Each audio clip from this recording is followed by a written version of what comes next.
ఒక్క కూతురు మాత్రమే.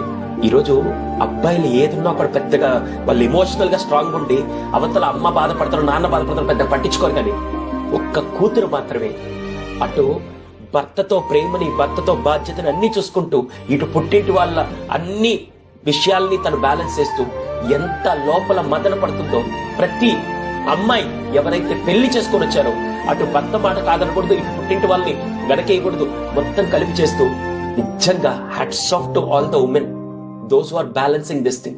అది ఒక్క కూతురు మాత్రమే చేయగలుగుతారు.